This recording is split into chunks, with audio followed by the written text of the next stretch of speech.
நம்ம ஹாலிவர்ஸில் சில ப்ரோக்ராமோட பேரெல்லாம் சேஞ்ச் பண்ணியிருக்காங்க. அதை பற்றி பார்க்கலாம். முதல்ல வந்து நம்ம இப்போ யுனைட் வர்ஸ் அப்படின்னு சொல்லிட்டு இருக்கோம் இல்லைங்களா. அந்த யுனைட் வர்ஸ் அப்படிங்கிற பேர் வந்து யுனைட் ஃபோர்ஸ் அப்படின்னு மாறப்போகுது.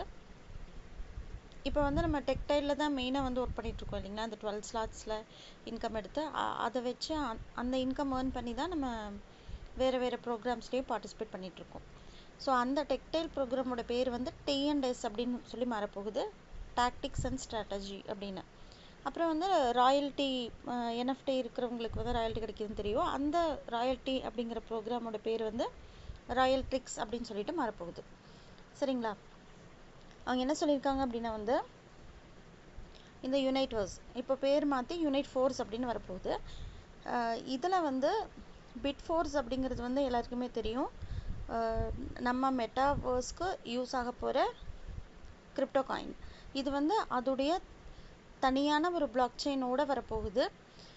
இந்த பிட்ஃபோர்ஸ் வந்து நம்மளுக்கு இனி 1 மந்தில் வந்து லான்ச் ஆகிடும் அப்படின்னு சொல்லியிருக்காங்க. இது ரொம்ப பெரிய வந்து குட் நியூஸ்.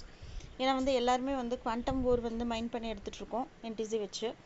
பட் இந்த பிட்ஃபோர்ஸ் இது வந்து லான்ச் பண்ணும்போது தான் வந்து நம்ம EQNO நம்ம குவாண்டம் ஓரை வச்சு பிட்ஃபோர்ஸ் காயின் வந்து எடுக்க முடியும். இதை நம்ம ரொம்ப நாளாக வெயிட் பண்ணிட்டு இருந்த விஷயம் வந்து இப்போது இந்த பிட்ஃபோர்ஸ் அப்படிங்கிற விஷயம் வந்து 1 மந்தில் லான்ச் ஆக போகுது. அவங்க என்ன சொல்லியிருக்காங்கன்னா இந்த பிட்ஃபோர்ஸ் இந்த ப்ரோக்ராம் மட்டும்தான் வந்து கேமிஃபிகேஷனில் வந்து ஒரு அசர்ட்டாக வந்து வரப்போகுது அப்படிங்கிறாங்க. மற்றதுல எல்லாமே வந்து கேமிஃபைட் ஃபார்மேட் மட்டும்தான் இருக்கும். பட் இந்த ப்ரோக்ராம் மட்டும்தான் கேமிஃபைட் ஃபார்மேட்டோட ஒரு அசர்ட்டாக வந்து நம்மளுக்கு கிடைக்க போகுது அப்படிங்கிற மாதிரி. அப்புறம் வந்து T&S ப்ரோக்ராம், நம்ம நார்மலாக சொல்கிற டெக்டைல் அப்படிங்கிறது T&S ப்ரோக்ராம் அப்படின்னு சொல்லிட்டு மாறப்போகுது. இதில் என்ன அப்படின்னா வந்து இது நாள் வரைக்கும் வந்து நம்மளுக்கு நம்ம ஆக்டிவேஷன் பண்ணும்போது டாய் வச்சு ஆக்டிவேஷன் பண்ணிகிட்டு இருந்தோம். பட் என்ன சொல்லியிருக்காங்க அப்படின்னா வந்து இனிமேல் வந்து HCயில் வந்து டெக்டைல் வந்து வரப்போகுது அப்படின்னு சொல்லியிருக்காங்க. இதில் அடிஷ்னலாக வந்து லாயல்ட்டி ப்ரோக்ராம் அப்படின்னு சொல்லிட்டு ஒன்று கொண்டு வர போகிறாங்க. அதில் வந்து நம்மளுக்கு கேஷ்பேக் டோக்கன்ஸ் அப்படின்னு கிடைக்கும். நம்ம இப்போ சாதாரணமாக டாய் வச்சு பண்ணிகிட்டு இருந்தோம். பட் இனிமேல் வந்து நம்ம லெவல் ஆக்டிவேஷன் பண்ணணும் அப்படின்னா வந்து நம்மக்கிட்ட கேஷ்பேக் டோக்கனும் இருக்கணும். அப்போ கேஷ்பேக் டோக்கனும் இருந்து HCயும் இருந்தால் தான் இனிமேல் வந்து நம்ம டெக்டைல் வந்து லெவல் ஆக்டிவேஷன் பண்ண முடியும் அப்படிங்கிறாங்க. நம்மக்கிட்ட கேஷ்பேக் டோக்கன் இருந்தால் அதை வச்சு நம்ம வந்து லெவல் அப்கிரேட் ஆக்டிவேஷன் பண்ணிக்கலாம். அப்படி இல்லாட்டி நம்மக்கிட்ட கேஷ்பேக் டோக்கன் இல்லை அப்படின்னா வந்து அது நம்ம கேஷ்பேக் டோக்கன் பர்ச்சேஸ் பண்ணிவிட்டு அதுவும் HCயும் வச்சுட்டு நம்ம வந்து டெக்டைல் வந்து ஆக்டிவேஷன் பண்ணுற மாதிரி இருக்கும். சரி, இந்த லாயல்ட்டி ப்ரோக்ராம் வந்து மல்டிபிள் ஃபார்மேட்ல சிங்கிள் மார்க்கெட்டிங் பிளானில் தான் வரும் அப்படின்னு சொல்லியிருக்காங்க. இதில் அவங்க என்ன சொல்லியிருக்காங்கன்னா நாம் லாயல்ட்டி லெவல் எந்த லெவலில் இருக்கோமோ அதில் வந்து ஒரு ஒரு பாதி காஸ்ட்டில் வந்து நம்ம அதை வந்து ரெனுவல் பண்ணுற மாதிரி இருக்கும் அப்படின்னு சொல்லியிருக்காங்க.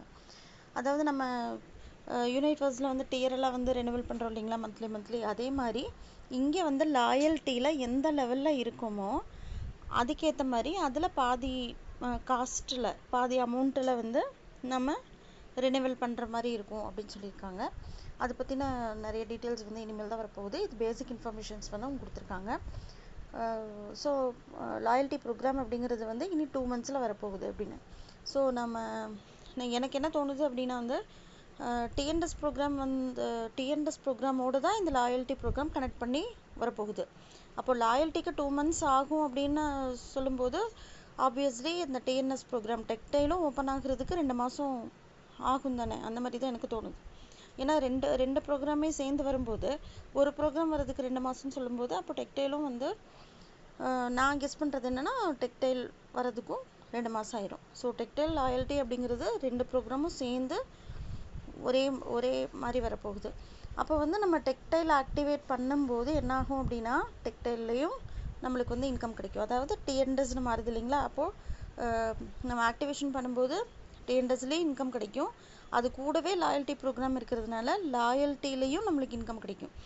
அதாவது எப்படி சொல்கிறதுனா அவங்க 2 ரூம்ஸ்லேயும் கிடைக்கிற மாதிரி.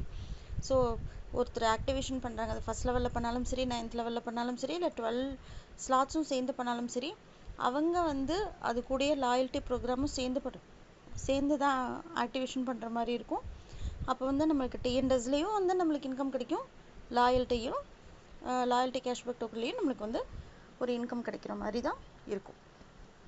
ஸோ அவங்க சொல்லியிருக்கிறது என்ன அப்படின்னா வந்து இது பிட்ஃபோர்ஸ் அப்படிங்கிறது வந்து 1 monthல வரும், இந்த லாயல்ட்டி ப்ரோக்ராம் அப்படிங்கிறது 2 monthsல வரும் அப்படின்னு சொல்லியிருக்காங்க. சரி, அப்புறம் ஒரு க்ளூ மாதிரி என்ன கொடுத்துருக்காங்க அப்படின்னா வந்து இப்போ டெக்டைல், அதாவது டிஎன்டஸ், ஃப்யூச்சரில் டிஎன்டஸ்னு வரப்போகுது இல்லைங்களா, அதில் வந்து நம்ம ஃபஸ்ட் லெவல் ஆக்டிவேஷன் பண்ணணும் அப்படின்னா 0.5 HC இருக்கணும். அது கூட வந்து அதில் 20% 0.1 லாயல்ட்டி இருக்கணும் அப்படின்னு சொல்லியிருக்காங்க. அதாவது இது வரைக்கும் நம்ம பண்ணிட்டு இருந்தது 5 டாய் இருந்தால் ஃபஸ்ட் லெவல் ஆக்டிவேஷன் பண்ணிட்டு இருந்தோம் இல்லைங்களா. இனிமேல் வந்து 0.5 HC அது கூட வந்து நம்ம ஆக்டிவேஷன் பண்ணுற அந்த லெவலுக்கு ஏற்ற மாதிரி அதோடைய 20% உண்டான லாயல்ட்டியும் சேர்த்து தான் பண்ணுவோம். அதாவது ஃபஸ்ட் லெவல் 0.5 அப்படின்னா 0.1 லாயல்ட்டியும் சேர்த்து தான் அந்த லெவல் வந்து ஆக்டிவேஷன் பண்ண முடியும். இப்போ செகண்ட் லெவல் ஆக்டிவேஷன் பண்ணுறாங்க அப்படின்னா 1 HC, அதில் 20% அப்படிங்கும்போது வந்து 0.2 HC லாயல்ட்டியும் சேர்த்து தான் பண்ணுற மாதிரி இருக்கும். ஸோ ஒருத்தர் ஆக்டிவேஷன் பண்ணுறாங்க அப்படின்னா வந்து ஹெச்சியும் இருக்கணும், லாயல்ட்டி கேஷ்பேக் டோக்கனும் இருக்கணும். அப்படி இல்லாத பட்சத்தில் அவங்க பர்ச்சேஸ் பண்ணிவிட்டு அது பண்ணுற மாதிரி இருக்கும். அப்ளைனுக்கு வந்து டிஎன்டஸ்லேயும் இன்கம் வரும், லாயல்ட்டிலேயும் இன்கம் வரும். ஒருத்தர் ஜாயின் பண்ணுறாங்கன்னா டபுள் இன்கம் அதுலேயே ஃபஸ்ட் டைமே அவங்க எடுக்கிற மாதிரி இருக்கும். ஸோ இது ஒரு க்ளூ மாதிரி தான் கொடுத்துருக்காங்க. ஃபஸ்ட் லெவலுக்கு வந்து 0.5 HC, அது கூட வந்து 0.1 HC லாயல்ட்டியும் இருந்தால் தான் ஃபஸ்ட் லெவல் அப்படிங்கிற மாதிரி. இந்த ஹெச்சி அப்படிங்கிற கால்குலேஷன் வந்து 40 நாளுக்கு ஒரு தடவை வந்து மாறலாம் அப்படின்னு சொல்லியிருக்காங்க. மாறலாம், அப்படி இல்லாட்டி கூட வந்து ஃபிக்ஸ்டாக கூட வரலாம், எது வேணால் சான்ஸ் இருக்குது அப்படின்னு சொல்லியிருக்காங்க. ஸோ 0.5னா அப்படியே வரணும் எதிர்பார்க்க முடியாது, 40 நாள் ஒவ்வொரு 40 நாளும் சேஞ்ச் ஆகணும் சொல்ல முடியாது. ஒரு க்ளூ மாதிரி கொடுத்துருக்காங்க. இது ஃப்யூச்சரில் வந்து இதே மாதிரியும் இருக்கலாம், இல்லை ஃபிக்ஸ்டு ப்ரைஸாகவும் கொண்டு வர்றதுக்கும் சான்ஸ் இருக்குது. ஸோ இதுதாங்க அவங்க மெயினாக கொடுத்துருக்கிற விஷயம். ஸோ டிஎன்டஸோட வந்து லாயல்ட்டி வருது அப்படின்னா லாயல்ட்டிக்கு ஒரு 2 months ஆகும்னு சொல்லும்போது கண்டிப்பாக வந்து நம்மளுக்கு டிஎன்டஸும் வர்றதுக்கு ஒரு 2 months ஆகிறதுக்கு சான்ஸ் இருக்குது. அதுக்கு முன்னாடியும் வந்து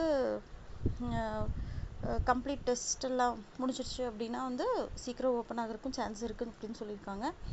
ஸோ அது ஓப்பன் ஆகிற பட்சத்தில் வந்து இப்போது டெக்டைல்லே, அதாவது டிஎன்டஸ்லேயே வந்து ஒருத்தர் ஆக்டிவேஷன் பண்ணுறாங்கன்னா அப்போவே வந்து 2 விதமான இன்கமும் எடுக்கக்கூடிய வழியில் வந்து வந்துட்டுருக்கு. ஸோ நம்ம இவ்வளோ நாள் வெயிட் பண்ணதுக்கு வந்து இந்த ப்ரோக்ராம் எல்லாம் ரிலீஸ் ஆகும்போது நம்மக்கிட்ட வந்து ஜாயின் பண்ணுறக்கு ஒரு டீம் இருந்தாங்க அப்படின்னா வந்து இவ்வளோ நாள் நம்ம வெயிட் பண்ணதுக்கு டபுள் ட்ரிபிளாக வந்து நம்மளுக்கு வந்து சந்தோஷம் தரப்போகுது. நல்லதே நினைப்போம், நல்லதே நடக்கட்டும். இந்த வீடியோ வந்து யூஸ்ஃபுல்லாக இருக்கும்னு நம்புகிறேன். தேங்க்யூ ஸோ மச் ஃபார் வாட்சிங்.